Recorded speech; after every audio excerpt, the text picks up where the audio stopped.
zentralpeko partikularen Schrödingeren ekuazio nebazpena aztertuko dugu.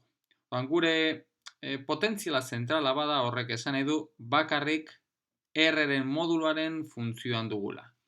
Eta kasu horretan, ja ikusi genuen bezala, Hamilton darra, L karratu, eta LZ trukakorrak dira, eta hiru hauen aldibereko autofuntzioak aurkitu ditzakegu. Ja, L karratu eta LZ-aren aldibereko autofuntzioak ja badakigu harmoniko esferikoak ditugula, bi zenbaki kuantikoen funtzioan, L eta M, eta hauek bai tita eta firekiko menpekotasuna dute. Orokorrean beraz, Hamilton darren autofuntzioak izango dute, autofuntzioak hiru zenbaki kuantiko izango dute, alde batetik N, hau Hamilton darraekin lotuta egongo dana, L zenbaki kuantikoa eta M zenbaki kuantikoa. Eta ikusiko dugun bezala, zer esanik ez, uin funtzio hauek adierazpen errazagoa izango dute baldin eta koordenatu esferikoak erabiltzen baditugu. Eta orokorrean, hauek izango duten adierazpena baldin eta hau finkauta egon behar denez, L karratu eta LZ-aren aldibireko autofuntzioak harmoniko esferikoak ditugunez, Hamilton darrak zehaztuko du zein den R-rekiko menpekotasuna. Beraz, uin funtzioek izango duten adierazpen orokorra, izango da funtzio bat, non R-rekiko menpekotasuna emango duena, eta honek orokorrean izango du N, L eta M printzipioz, hiru zenbaki kuantikoen funtzioan egon daiteke, eta honek ematen du R-rekiko menpekotasuna, eta gero bestaldetik daukagu harmoniko esferiko horiek. Angeluen menpekotasuna ematen duena. Orduan, lehenengo eta behin gogora dezagun zein den Hamilton darren duen adierazpena koordenatu esferikoetan, koordenatu esferikoetan baldin eta gure potentziala zentrala bada, orduan aldagai honekiko bakarrik adierazi ahal izango dugulako Hamilton darra ikusiko dugun bezala. Orduan, Hamilton darra, gogora dezagun honek duen adierazpen orokorra, eta hause dugu alde batetik koordenatu esferikoetan adierazten badugu, daukagu ekarpen bat, eta ekarpen hause da energia zinetiko radiala ematen duena. Gero daukagu beste ekarpen bat L karratuaren proportzionala dana, hau dugu energia zinetikoaren beste ekarpena, energia zinetiko ortorradiala deitzen duguna, eta gero, azkenik daukagu energia potentziala. Eta zentrala badugu energia potentziala bakarrik R-ren modulen funtzioan daukagu. Orduan, zein dugu? Egingo duguna izango da, gora ezagun zein den Hamilton darren autofuntzioek bete behar duten ekuazioa. Beraz, Hamilton darren autofuntzioek bete behar duten ekuazioa hause dugu. Hamilton darra, aplikatuta N, L, eta ML-en gainean, eman behar duena da autobalio horrek, orokorrean baita hiru zenbaki kuantiko honek izango ditu, bider autofuntzioa. Orduan, egingo duguna izango da, aplikatuko dugu, hemen txaukagun eragileare aplikatuko dugu, halako adierazpena duen autofuntzio horren gainean. Orduan, hori egiten badugu, hau izango dugu lortzen dugun adierazpena. Gora ezagun bakarrik honek duela R-rekiko menpekotasuna. Orduan, hasten gara, minus H barra karratu zati 2M, zati R, orduan, aplikatu behar dugu hau honen gainean, baina honek bakarrik angeluen menpekotasuna duenez, orduan, ez dauka eraginik horren gainean, orduan, horren kanpora atera dezakegu, eta hemen geratzen zaiguna da R bider R. Hau dugu ekarpen bat, gero daukagu L karratu honen gainean aplikatuta. L karratu R moduaren independentea denez, orduan zati honek ez du inolako eraginik L karratuaren gainean, beraz, atera daiteke edo beste aldera pasatu dezakegu, baina honen gainean aplikatuta hauek L karratuaren autofuntzioak direnez, badakigu ematen dula H barra karratu L bider L gehi bat bider autofuntzio hauek, bai? Orduan, hemen txaukaguna da alde batetik R, beraz, ekarpen radiala, eta gero bestaldetik H barra karratu L bider L gehi bat harmoniko esferikoak. Zati bi M R karratu. Eta gero daukagu energia potentzialekin lotutako ekarpena, eta uste dugu bi harmoniko esferikoak, eta azkenik daukagu hemen energia, eta mentxe jarri behar dugun ekarpena eta sartzen den zaiguna berriro uin funtzioa. Energia bider uin funtzioak. Eta uin funtzioa dugu NLM bider IL. Oso ondo. Orduan, alde batetik ikusten duzuenez, leku guztietan harmoniko esferikoak agertzen direnez, orduan horiek simplifikatu inditzakegu, beraz, joaten dira, beraz, harmoniko esferikoen independentea geratuko zaigu R-rekiko bete behar duen ekuazioa. Hori alde batetik. Gero beste gauza bat egingo dugu.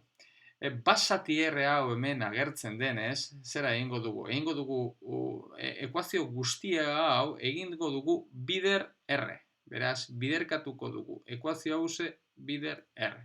Bueno, hori egiten badugu, orduan, hemen geratzen zaigun hau joaten zaigu, hemen bider R geratuko zaigu, hemen bider R geratuko zaigu, hemen beste bider R geratuko zaigu. Bueno, orduan, jarriko dut hemen geratuko zaiguna. Orduan, hemekoa beraz joango zaigu, guzti hau ze bider R egiterakoan, hau bider R geratuko zaigu, hau bider R geratuko zaigu, eta hau bider R geratuko zaigu.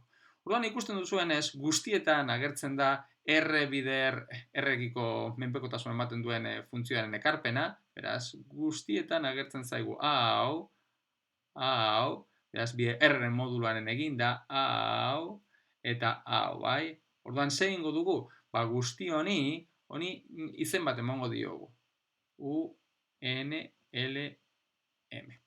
Bueno, hori, beraz, izena bat. Baina, beste gauza bat, ikusten dugunez, ekuazio honetan ez da inon M agertzen. Ze Hamilton darra bera LZ-aren independentea dugulako. Horrek ze esan nahi du? Horrek esan nahi du, zati erradialak ematen duen ekarpenak, hemen dagoen M zenbaki kuantiko honen independentea izango dugula. Beraz, ez zaigula ageriko M zenbaki kuantikoa. Beraz, kendu dezakegu hemen dagoen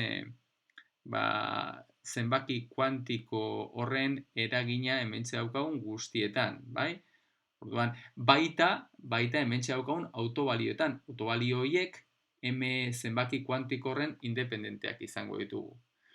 Bueno, orduan, kontuz hementxe dagoen M hau eta beste M hau ez dira zenbaki kuantikoak, elektroiaren masak ditugu.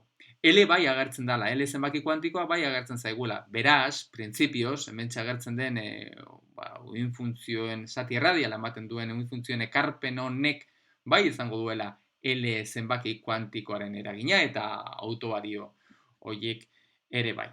Bueno, orduan, guzti hau egin eta gero U definitu egin dugun U funtzio horrek betetzen duen ekuazioa ondorengoa, hau da. Minus H barra karratu zati bi M R-ekiko bigarren deribatua, jarriko dut, hauze bestera batean, uren U bi zenbaki kuantiko horren funtzioan dauen U horren R-ekiko bigarren deribatua, gehi daukagu H barra karratu L bider L gehi bat zati bi M R karratu bider U N L gehi V bider U N L da berdin energien autobalioak, printzipioz bi zenbaki kuantikoen funtzioen izango ditugunak bider U N L. Bueno, orduan, hau da geratzen zaigun U horrek betetzen duen ekuazioa. Bueno, ikusten dugunez, hementxe daukagu, honek bakarrik daukagu, dimentsio bakarreko ekuazioa bihurtu egin zaigu. Hemen bakarrik daukagu aldagai bat, daukagu R aldagaia. Eta hori gertatzen da, zer esanik ez, daukagun energia potentziala zentrala dalako. Gero bestaldetik, beraz, hori izango litzateke balako energia zinetikoaren antzekoa, dimentsio bakarreko errodien ekuazioan agertzen den energia zinetikoaren parekoa izango genuken. Gero bestaldetik, hementxe daukagun bigarren ekarpe honetan, hau dana dugu R-rekiko menpekotasuna ematen du. Orduan, beraz, hemen definitu indezakegu alako energia potentzial efektibo bat, ematen du, honek ere bakarrik R-rekiko menpekotasuna duelako. Orduan, hori dela eta definitu indezakegu potentzial efektibo bat, eta hori izango dugu benetako energia potentziala dana, gehi energia zinetikoa ortorradialaren ekarpenekin lotutako R-rekiko menpekotasuna duen adierazpen hau. Gehi, H barrakarratu L, bider L gehi bat, zati bi MR karratu.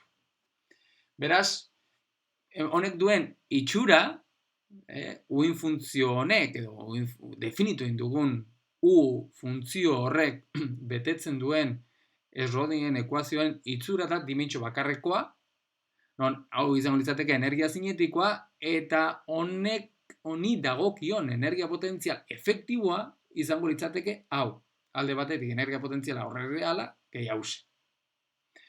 Beraz, hau da ebatzi behar dugun ekuazioa segun eta zein den daukagun energia potentzial hause. Baina gauza bat, itxuraz bat da dimentsio bakarreko Schrödingeren ekuazioa, baina honek duen ezberdintasun importante bat, zera dugu, normalean dimentsio bakarreko beste Schrödingeren ekuazioekin lotuta, bi aipatuko nituzke batez ere. Ezberdintasun kontutan hartzeko ezberdintasunak. Bai, lehenengo eta behin, R aldagaia doa zerotik infinitora, balio negatiboak ez ditu hartzen, ze R da posizio vektoren modula dugulako, hori alde batetik. Eta gero bestaldetik, hementxe dugu, kontutan hartuta nola definitu dugun, u funtzio hori, R berdin 0 dugunean, u funtzio hori, UNL hori, R bider benetako uin funtzioen ekarpena denez, R berdin 0 denean, u hori, hau ez da infinitora joango, ezin dalako joan, UN R berdin 0 denean, izan behar du 0. Eta hau da, karo, kontutan hartu behar dugun, muga baldintza bat, ekuazio honetan sartu beharreko muga baldintza bat, hau ebasterak orduan. Orduan, gure helburua izango da, aztertzea ekuazio honen emaitzak, ebatzi, segun eta zein den daukagun energia potentziala. Zer esanik ez, gure jatorrizko helburua gora ezagun zein den. Atomo hidrogenoidaren kasuan ebastea, eta hori da egingo duguna. Baina beste energia potentzial zentraletarako, beste energia potentzial bat izango dugu, eta hori da jarri beharrekoa, eta hau da ebatzi beharreko ekuazioa.